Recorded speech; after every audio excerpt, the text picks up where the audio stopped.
Allez, on attaque le chapitre 13, statistiques. On commence par un avertissement. Si tu es supporter du PSG, tu pourrais pleurer.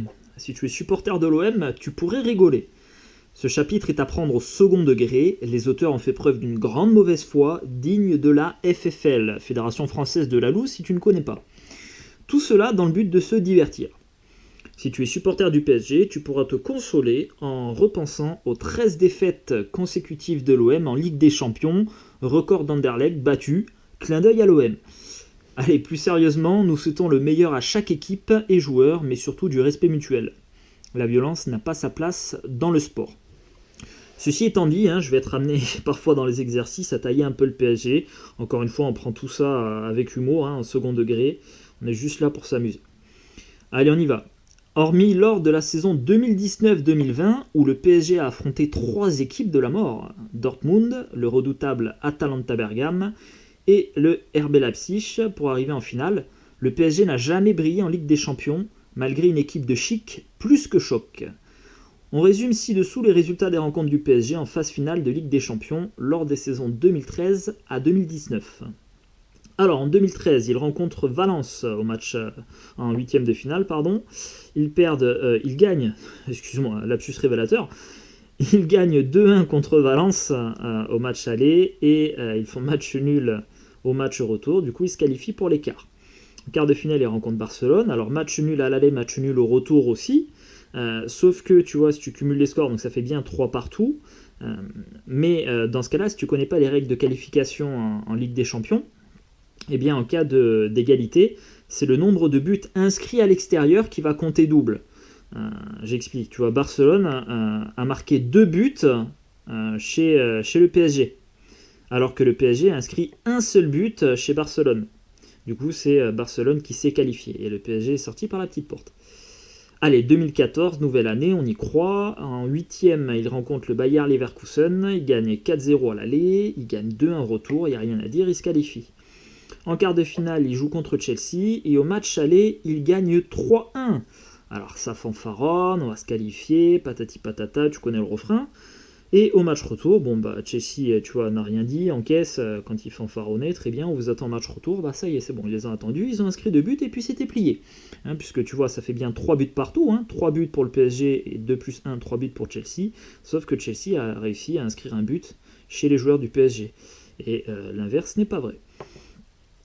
Donc PSG perd encore, 2015 on y croit, on fait des coups de communication au sein du club, ouais on va y arriver, on va gagner, etc. etc. Très bien. En 8e il rencontre Chelsea, la vengeance si je puis dire, puisque le PSG a réussi à se qualifier, alors faisant match nul à l'aller et au retour, mais cette fois le PSG a inscrit 2 buts à l'extérieur, alors que Chelsea a inscrit un seul but à l'extérieur. Voilà, donc la revanche s'est bien passée pour le PSG. Ensuite, en quart, il rencontre Barcelone. Il perd 3-1 à l'aller, il perd 2-0 au retour, il n'y a rien à dire. Encore une fois, le PSG n'est pas au niveau, ils sortent. 2016, on y croit encore. En 8e, il rencontre à nouveau Chelsea. Il gagne 2-1 à l'aller, il gagne 2-1 au retour. Le PSG se qualifie, super. En quart de finale, il rencontre Manchester City, un autre club anglais. Alors, 2 partout au match aller, et ensuite ils perdent 1-0 au match retour. Donc encore une fois, le PSG est éliminé. Le PSG n'est pas au niveau. Et puis en fait, plus ça va, plus les années passent, et plus ça dégringole. Alors 2017, l'année de la gloire, le millésime, tout ce que tu veux. En 8e, il rencontre Barcelone. Au match aller, il gagne 4-0. Alors là, je t'explique pas, ça fanfaronne, ça taille les joueurs dans les vestiaires, à coup de « yeah, 4 buts, on est les meilleurs, on va se qualifier ». Ok, sauf qu'au match retour, c'est passé ce qui s'est passé, tu le sais, la remontada, la fameuse, ça pouvait arriver qu'au PSG, ça. D'ailleurs, il n'y a qu'un seul club qui a réussi l'exploit de ne pas se qualifier, alors qu'ils avaient gagné 4-0 au match aller. Et oui, mais impossible n'est pas PSG. Donc 6-1 au retour, voilà. Hop, et puis du coup, ils retournent chez eux. 2018, il rencontre le Real en 8e, le Real de Madrid entraîné par Zizou. Alors bon, c'est sûr que ça n'a pas joué en leur faveur, c'est-à-dire que quand Zidane c'est l'entraîneur de l'équipe adverse, d'un point de vue sur le plan stratégique, si tu veux, tu pars déjà avec un handicap, parce que tu peux pas faire mieux que Zizou. Et du coup, tu t'en remets à tes joueurs. Bon, ils ont fait ce qu'ils ont pu. Ils ont perdu 3-1 à l'aller. Ils ont perdu 2-1 au retour. Voilà. Allez, on reviendra l'année prochaine. Puisque c'est ainsi, on reviendra en 2019. Voilà. 2019 arrive. Et en rencontre Manchester United. Ils ont gagné 2-0 au match aller. Là encore, ils n'apprennent pas de leurs erreurs. Hein. Ils ont fanfaronné. On va se qualifier. Ouais, génial. Sauf qu'au match retour, Manchester United a marqué 3 buts. Tandis que le PSG en a inscrit qu'un seul, 3-1. Au total, ça fait bien 3 buts partout sur le cumul des scores, sauf que Manchester United a inscrit 3 buts à l'extérieur. Et à nouveau, le PSG est rentré chez lui. Voilà. Alors tu me diras, oui, mais vous arrêtez les stats à 2019, il y a 2020 aussi. Effectivement, oui, en 2020, le PSG est allé en finale. Par contre, je te rappelle une chose, c'est que les règles ont été modifiées. Si tu veux, sur la phase finale de Ligue des Champions, il n'y avait pas de match retour. Tu vois, quand ils ont joué contre Atalanta Bergame ou le RB Leipzig, c'était un match unique. Ce qui fait que les joueurs du PSG n'avaient pas le temps de céder à la pression. Tu vois, le match était déjà fini, c'était plié, ils étaient qualifiés. Parce que souvent, tu vois, c'est au match retour où ils finissent par craquer. Bon, ah oui, et j'ai oublié de parler aussi de 2021. 2021, incroyable. Le PSG rencontre Barcelone en 8e de finale. Et ben, ils arrivent à se qualifier. Sauf que derrière, en quart de finale, ils rencontrent Bayern de Munich, contre qui ils ont perdu en finale l'année précédente. Eh ben écoute, ils ont réussi à passer aussi. Exploit du PSG qui arrive à se qualifier contre le Bayern de Munich. Alors, je rappelle gentiment au passage que Robert Lewandowski n'était pas présent. Et ça, pour le coup, ça a fait une grande différence. D'ailleurs, ils ont failli craquer encore le PSG quand ils ont pris un 0 à domicile là sur le match retour. Et c'était pas bien. Enfin bon, ils ont réussi à passer. Allez. Ils ont progressé, tu me diras. Oui, effectivement, ils sont en demi-finale. Sauf que derrière, Manchester City est passé par là et a mis fin aux espoirs du PSG et de tous leurs supporters. Alors, parce que tu en as marre de voir le PSG répéter les mêmes erreurs année après année, tu souhaites prendre les choses en main. Tu vas analyser les stats de l'équipe en Ligue des Champions, ainsi que celles des joueurs. Ensuite, tu postuleras en tant qu'entraîneur et composeras ton équipe type pour remporter la prochaine Ligue des Champions en 2022. On y croit, ouais. Dans la suite du chapitre, on s'intéressera au parcours du PSG en phase finale de la Ligue des Champions entre 2013 et 2019. Même si cela semble improbable, on supposera aussi que l'effectif du PSG est le même que celui de la saison 2019. On peut tout imaginer quand on part du principe que le PSG peut gagner. Allez. On attaque le premier exercice, une histoire de beaucoup de points d'écart. Déterminer le nombre total de buts marqués et de buts encaissés en Ligue des Champions par le PSG, donc entre 2013 et 2019. Allez, on y va. Alors, on va écrire nombre de buts inscrits.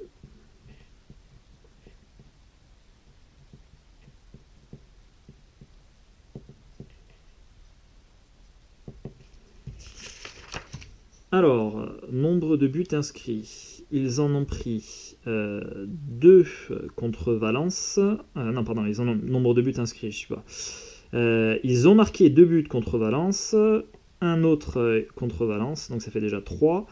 4, 5, 6, plus 4, 10, plus 2, 12, plus 3, 15, plus 1, 16, plus 2, 18, plus 1, 19, plus 2, 21, plus 2, 23, plus 2, 25, plus 4, 29, plus 1, 30, plus 1, 31, plus 1, 32, plus 2, 34, et plus 1 ici, 35.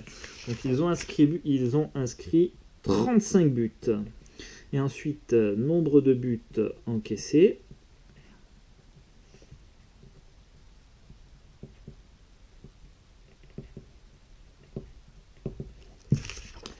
Alors, 1, 2, 3, 4, 5, 6, 7, 8, 9, 10, 11, 12, 13, 14, 15, 16, 17, ça fait mal.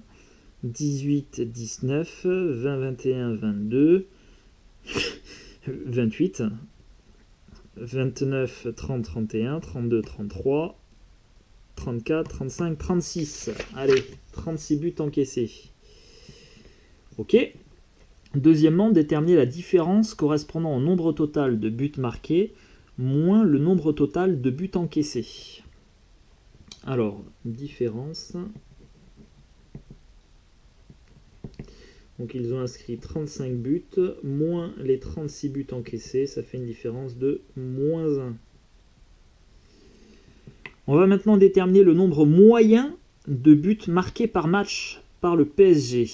Donc ce nombre moyen, il est défini par ce quotient-là, c'est-à-dire le nombre total de buts marqués, à savoir 35, divisé par le nombre de matchs joués. Alors, 1, 2, 3, 4, plus 4, 8, plus 4, 12, plus 4, 16, plus de 18, plus de 20, plus de 22. 22 matchs joués. Allez, on va faire une petite passe à la calculatrice. 35 divisé par 22, et ensuite on arrondira. Alors, 35 divisé 22, ça fait environ 1,59. Voilà. Donc ils inscrivent environ 1,59 buts par match. Ensuite, on va déterminer le nombre moyen de buts encaissés par match. Donc il va être défini par le quotient nombre total de buts encaissés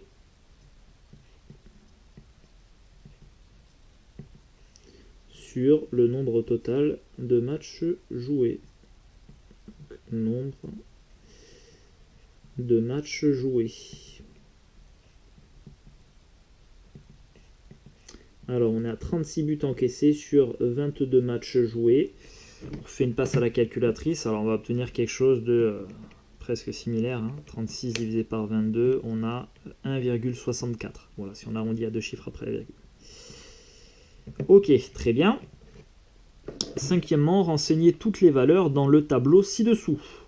Alors, but marqué, on a dit 35, but encaissé 36, différence de but moins 1, nombre moyen de buts marqués par match environ 1,59 et nombre moyen de buts encaissés par match environ 1,64. Comme tu le vois, le PSG marque presque autant de buts que ses adversaires et plus d'un but par match en moyenne. Les joueurs du club savent bien jouer au football, mais pourquoi ne passent-ils pas les quarts de finale? Peut-être parce que le talent n'est rien sans le travail qui forge le mental, peut-être parce que les joueurs ont la vie tellement facile qu'ils ne peuvent avoir cette rage de vaincre et qu'ils ne sont pas prêts à faire de réels sacrifices pour gagner. Peut-être aussi parce que certains joueurs ont un ego surdimensionné qui leur fait penser qu'ils peuvent faire gagner l'équipe à eux seuls. Qu'on soit d'accord ou pas avec ce qu'il se dit un peu partout, le PSG perd sans gloire chaque année. Alors, dans ce premier exercice, on fait un petit rappel sur les définitions que tu connais probablement déjà, ce qu'on appelle l'effectif total, et enfin la moyenne. Alors, on va considérer une série de données, et on va commencer par revoir ce qu'on appelle l'effectif. L'effectif d'une donnée, c'est le nombre de fois que ta donnée va apparaître dans la série. Alors, si je prends en parallèle, tu vois le cas là dans cet exemple, on donne les notes sur 20 des joueurs du PSG lors de leur dernier match. Donc 6 sur 20, 8 sur 20, etc. Donc là, j'ai ma série de données, plusieurs valeurs. Eh bien, l'effectif de la note 6, c'est 3. Parce qu'au final, ma note 6, elle apparaît 3 fois dans ma série. Tu vois, voilà, donc l'effectif de la note 6, c'est 3. Ensuite, ce qu'on appelle l'effectif total d'une série, eh bien, c'est le nombre total de données. Voilà. Donc là, en l'occurrence, dans cette série-là, j'ai 14 valeurs, 14 notes. 11 titulaires plus 3 remplaçants, ça fait bien 14 valeurs, donc c'est l'effectif total de ma série. Et ensuite, lorsque les données d'une série sont chiffrées, donc des valeurs numériques, on peut définir ce qu'on appelle la moyenne. Alors, je l'ai noté ici, un petit V avec une barre au-dessus. Alors, V comme valeur, et en fait, si tu veux, quand tu as une barre au-dessus, ça veut dire moyenne. Donc en gros, là, on a valeur moyenne. Donc, la valeur moyenne d'une série chiffrée correspond au quotient de la somme de toutes les valeurs par l'effectif total. Autrement dit, là, tu vois, si je le prends sur cet exemple-là, ici, je vais noter note moyenne, tu vois, en mettant la barre au-dessus. Donc, la note moyenne des joueurs de l'équipe, c'est la somme des notes, donc 6, plus 8, plus 3, plus 5, etc., divisé par l'effectif total, le nombre de joueurs. Ici, c'est 14. Voilà. Donc ça fait 95 sur 14, on fait une passe à la calculatrice et finalement on arrive à une note moyenne de 6,79 sur 20, ce qui n'est pas bien élevé. Très bien. Ensuite on a un deuxième cas, deuxième exemple. On donne cette fois une série de données sous forme de nationalité. Récapitulant, voilà, la nationalité des joueurs du PSG, alors dans l'effectif 2018-2019, hein, c'est peut-être plus d'actualité, mais on va imaginer pour notre prochaine Ligue des Champions qu'on aura le même effectif qu'à l'époque. Alors il y avait 13 joueurs d'origine française, 3 joueurs d'origine argentine, 4 d'origine brésilienne, etc., etc.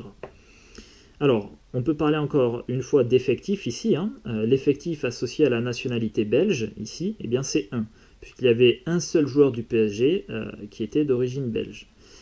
Ensuite, l'effectif total de la série, eh bien ce sera 13 plus 3 plus 4 plus 3 plus 1 plus 2 plus 1 plus 1, c'est-à-dire 28. En fait, c'est le nombre de joueurs au total qu'on a dans la série. D'ailleurs, tu vois, il faut que tu fasses attention quand des séries sont données sous forme de tableau, là, eh bien, il faut que tu penses, hein, pour déterminer l'effectif total, à ajouter tous les effectifs, à ne pas tout simplement compter le nombre de colonnes, tu vois. Si tu comptes le nombre de colonnes, par exemple 1, 2, 3, 4, 5, 6, 7, 8, eh ben, tu peux pas dire que l'effectif total c'est 8, parce qu'il n'y a pas qu'un joueur pour chaque nationalité, tu vois, tu en as déjà 13 d'origine de nationalité française. Du coup, ça fait 13, ça fait déjà plus que 8 dans l'effectif total, tu vois. Donc, essaye de faire attention à ça. Et ensuite, dans ce cas-là, on ne peut pas parler de moyenne. On ne peut pas parler de moyenne parce que les données ici, ce sont des nationalités et non pas, si tu veux, des valeurs numériques. Tu vois, si tu ajoutes 13 fois la nationalité française, plus 3 fois la nationalité argentine, plus 4 fois la nationalité brésilienne, etc., et que tu divises par l'effectif total, bah, ça n'a aucun sens. Ça n'a aucun sens. Tu vas définir quoi ici? Une nationalité moyenne dans le monde? Pas trop parlant. Enfin, en tout cas, pas pour moi. Voilà, donc tu penses, hein, juste le cas de la moyenne, si tu veux, ce sera valable dans le cas où nos séries auront des données chiffrées. Voilà. Ok pour ce premier exercice.